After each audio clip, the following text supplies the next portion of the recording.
আচ্ছা, এটা হলো লুব্বা।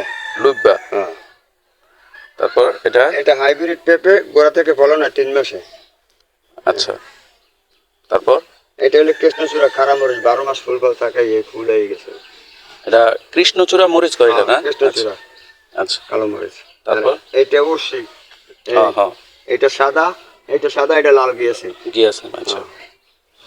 তারপরে এটা দেশি গোল লাউ, আর এটা হাইব্রিড হাজারি লম্বা হয় লাউ। হুম হুম এই এটা এটা কালো বেগুন, গোল বেগুন, আর এটা লম্বা বেগুন। লম্বা বেগুন। হ্যাঁ, এই যে টমেটো, এই কলাটক টমেটো।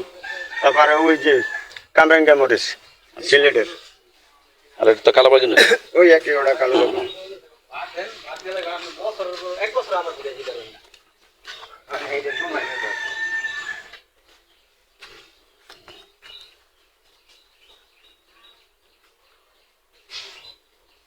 তো কাকা আমাদের এলাকায় এসেছেন বিভিন্ন রকমের সবজির চারা নিয়ে।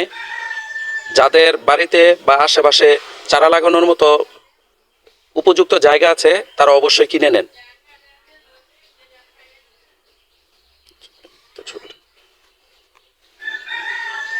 ধন্যবাদ কাকা।